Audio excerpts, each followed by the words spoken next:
Hi. Do you know how much it costs to replace an engine? A general rule of thumb, it costs between 10 and 20% of what the vehicle cost when it was new. That's a lot of money. Well, today I'm going to show you how spending just a few minutes, a few times a month, looking underneath the hood of your car can save you a lot of money and can prolong the life of your vehicle. My name is Michael Daniels. I've been an auto mechanic for 28 years, and what I prepared for you today is a video. That's me, and this is me, and let's get started. The first thing you want to check is your hood prop rod. You want to make sure the hood stays up and doesn't come down on you while you're checking on stuff underneath it.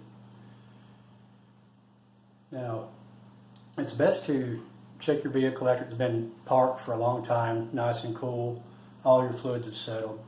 And we're going to check the engine oil. The engine oil dipstick will be located at the front of the vehicle, and typically it's a high visibility handle like yellow, red, white. If you look at this dipstick, not the one holding the dipstick, then you can see two dots on it. In between those two dots, that's your operating range. You'll have, some of them have a L and a H for low and high, or a add and a full. But as long as you're in between those two marks, then you have a good level of oil. This particular oil had a nice honey color to it. That's good. I change my oil every 5,000 miles. It's really easy to keep track. Every 5, 10, 15, 20,000. Now this oil is about as dark as you want it. If it looks like that, you need to get it changed pretty soon. Now, sometimes people go longer and it will look that bad. Now, this oil, there's probably some check engine lights on. It's not burning very efficient. There's very little viscosity left, so the engine's probably running a little bit hot. And if the oil happens to look like cappuccino, then do not start the vehicle and call a mechanic. Now, the coolant overflow bottle and the windshield washer fluid bottle look a lot alike. Your coolant system has pressure when it's operating, so always squeeze the upper radiator hose prior to opening anything on the cooling system. Now there's no pressure, we open up the overflow bottle. There's a low mark and a high mark. Your lower mark is that's where it's full when the vehicle is cold, and the top mark is where it's full when it's hot. If you shine a flashlight in these opaque bottles, you can actually see it helps you to see the level, because the coolant's not that dark anyway, so sometimes you're just sitting there staring at it. Just shine a light down the top, shows you where everything's at. If you have to open up the radiator cap, which is over here, there will be 2 clicks. And you can feel them distinctly whenever you take it off, but you want to make sure that whenever you put it back on, you do both clicks. If you just do one click, then it'll leak and you can overheat or have a bunch of antifreeze all over the place. The next thing we're going to check is our fan belt or accessory belt, alternator belt. And what you want to look for any frays, cracks, glazed over, chips, anything that just doesn't look nice and smooth. And another thing to check is the belt tightness. You want to take 2 fingers and try to twist it 1/4 of a turn. If you can fully get a 1/4 turn out of it, then the tension's perfect. If you can't quite get a 1/4 turn out of it, it's too tight. And if you get more than a 1/4 turn out of it, then it's too loose.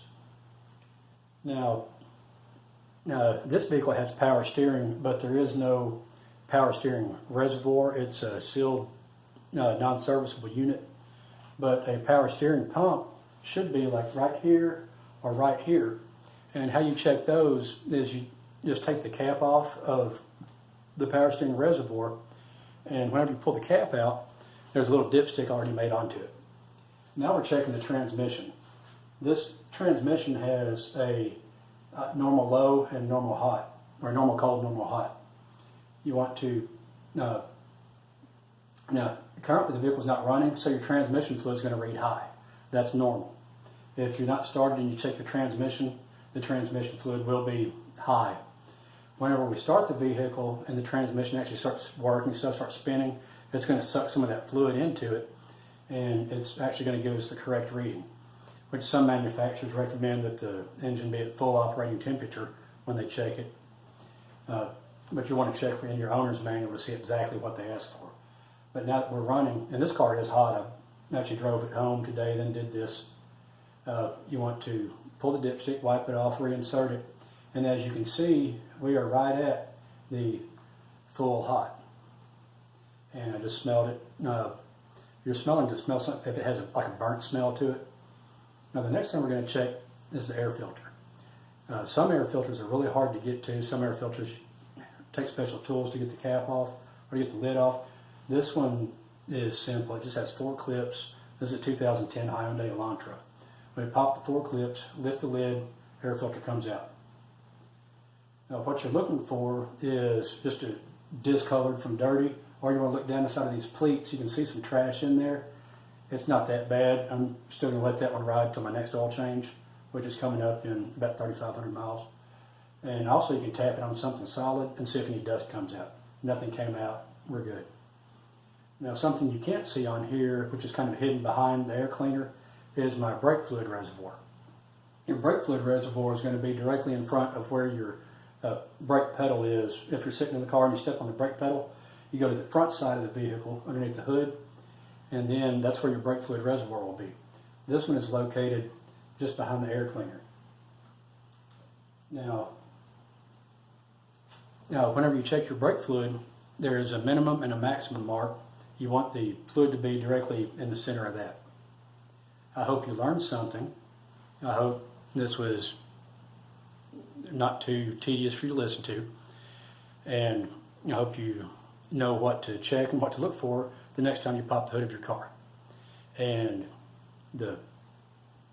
what I would just like to say over and over and over is just a few minutes, a few times a month can save you a whole lot of money in the long run. I hope all of you have a wonderful day.